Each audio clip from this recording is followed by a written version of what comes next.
चुप रहना सीखो। एक प्रेरणादायक कहानी का आरंभ एक छोटे से गांव से होता है, जहां शांति और सादगी का साम्राज्य था। उस गांव में एक बूढ़े साधु का आश्रम था, जो गांव से दूर एक पहाड़ी की चोटी पर स्थित था। गांव वाले उस साधु की बहुत इज्जत करते थे, क्योंकि वह बेहद शांत, संतुलित और ज्ञानवान थे।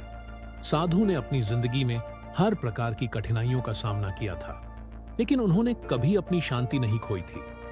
लोग कहते थे कि साधु के पास एक अद्भुत रहस्य है, जिसके कारण वह हर परिस्थिति में शांत और स्थिर रहते हैं। गांव के लोगों के बीच इस साधु के चुप्पी और शांति की चर्चा अक्सर होती थी। गांव का हर व्यक्ति किसी न किसी परेशानी से गुजर रहा था, लेकिन साधु हमेशा सबको एक ही सलाह देते, चुप रहना सीखो। गांव के एक युवक, जिसका नाम राज था, हमेशा साधु के इस सुझाव से असहमत रहता था। राज तेज तर्रार, युवा और अत्यंत महत्वाकांक्षी था। उसने शहर में पढ़ाई की थी और वह खुद को गांव के अन्य लोगों से अलग मानता था। राज को लगता था कि सफलता पाने के लिए केवल मेहनत और बोलने की ताकत ही जरूरी है। वह हमेशा बहस करता और हर जगह अपनी राय देने की कोशिश करता। उसे लगता था कि जो ज्यादा बोलता है वही प्रभावी होता है। एक दिन राज ने सोचा कि क्यों न साधु से इस बारे में बात की जाए। वह पहाड़ी की चोटी पर साधु के आश्रम पहुंचा और साधु से कहा, गुरुजी, आपने हमेशा लोगों को चुप रहना सीखो की सलाह दी है, लेकिन मुझे नहीं लगता कि यह सही है। आज की दुनिया में यदि हम चुप रहेंगे तो लोग हमें कमजोर समझेंगे। क्या बोलना और अपनी बात कहना गलत है? साधु ने मुस्कुराते हुए कहा, बेटा, चुप रहना कमजोर होने का प्रतीक नहीं है, बल्कि यह सबसे बड़ी ताकत है। बोलने से पहले विचार करना और परिस्थिति को समझना जरूरी है। बहुत बार चुप रहना सही समय पर सही शब्दों से ज्यादा प्रभावी होता है। राज इस बात से असहमत था। उसने जोर देकर कहा, लेकिन गुरुजी, अगर हम हर समय चुप रहेंगे तो लोग हमारी बात को कैसे समझेंगे? हमारे विचारों का महत्व कैसे होगा? साधु ने फिर से मुस्कुराते हुए कहा, तुम्हें यह सीखने की आवश्यकता है कि कब बोलना और कब चुप रहना उचित है। यह समझने के लिए तुम्हें कुछ समय यहां मेरे साथ बिताना पड़ेगा। राज ने थोड़ी झिझक के बाद सहमति दी। वह सोच रहा था कि एक दो दिन में वह साधु को गलत साबित कर देगा और उसे अपनी बात पर गर्व होगा। साधु ने राज से कहा कि वह कुछ दिनों तक उनके साथ आश्रम में रहे और साधु के सभी कार्यों का अनुसरण करे। दिन एक, आश्रम में रहना राज ने पहले दिन साधु के आश्रम में बिताया। सुबह की पहली किरण के साथ साधु और राज दोनों पहाड़ की चोटी पर गए। वहां साधु ध्यान में बैठ गए और राज उनके पास बैठा रहा। घंटों बीत गए, लेकिन साधु ने एक शब्द भी नहीं कहा। राज बेचैन हो रहा था। उसे समझ नहीं आ रहा था कि वह वहां क्यों है।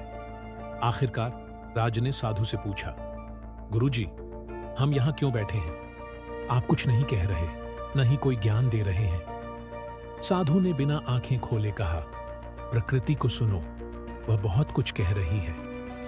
राज ने इधर उधर देखा, पर उसे कुछ सुनाई नहीं दिया। उसे यह समय की बर्बादी लगी, पर उसने कुछ नहीं कहा और वापस आश्रम चला गया। दिन 2, संयम का महत्व। अगले दिन साधु ने राज से कहा, आज हम गांव की ओर चलेंगे। रास्ते में साधु ने कुछ भी नहीं कहा। राज कई बार सवाल करने की कोशिश करता, लेकिन साधु ने उसे इशारे से चुप रहने को कहा। जब वे गांव पहुंचे तो उन्होंने देखा कि कुछ लोग आपस में बहस कर रहे हैं। साधु ने उन्हें शांत करने का प्रयास किया, लेकिन वे नहीं माने। साधु ने कुछ नहीं कहा और वापस आश्रम लौट आया। राज ने पूछा, गुरुजी, आप उन्हें कुछ समझाते क्यों नहीं?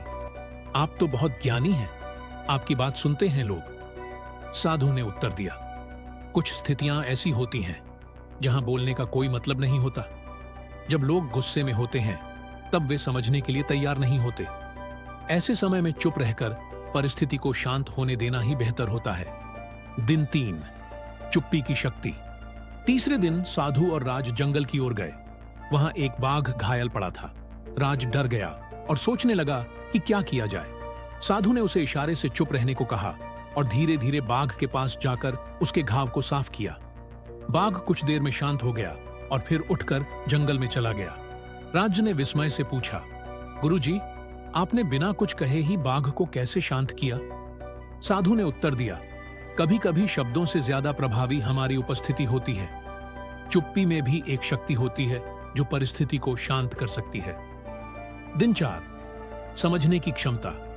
चौथे दिन साधु और राज एक नदी के किनारे बैठे थे। साधु ने राज से कहा, अब तुम बोलो, क्या तुमने चुप्पी की शक्ति को समझा? राज ने गहरी सांस लेते हुए कहा, गुरुजी, मैंने अब तक सोचा था कि बोलने में ही ताकत है, लेकिन अब मुझे एहसास हो रहा है कि चुप्पी में भी एक गहरी शक्ति होती है। हर समय बोलना जरूरी नहीं होता। कभी कभी चुप रहकर स्थिति को समझना और सही समय पर बोलना अधिक महत्वपूर्ण होता है। साधु ने मुस्कुराते हुए कहा, यह बात तुम्हें समझनी थी बेटा। चुप रहना एक कला है जो हर कोई नहीं समझता।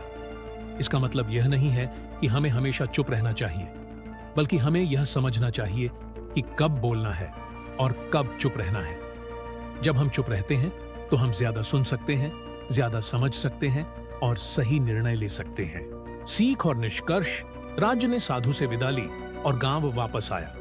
अब वह पहले से कहीं अधिक शांत और समझदार हो गया था। उसे अब एहसास हो गया था कि हर परिस्थिति में बोलना जरूरी नहीं होता। उसने चुप्पी की कला को सीखा और जीवन में उसका प्रयोग करना शुरू किया। वह अब बहस करने की बजाय पहले सोचता, परिस्थिति को समझता और फिर सही समय पर सही शब्दों का प्रयोग करता।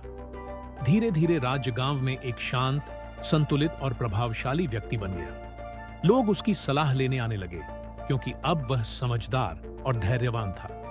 उसने जीवन में चुप्पी की ताकत को पहचान लिया था और उसे अपने जीवन का हिस्सा बना लिया था। चुप रहना कमजोरी नहीं, बल्कि सबसे बड़ी ताकत है। जब हम अपनी भावनाओं पर नियंत्रण रखकर चुप रहना सीखते हैं, तब हम खुद को और दूसरों को बेहतर समझ पाते हैं। चुप्पी हमें आत्मनियंत्रण सिखाती है और हमें जीवन में सही फैसले लेने की शक्ति देती है।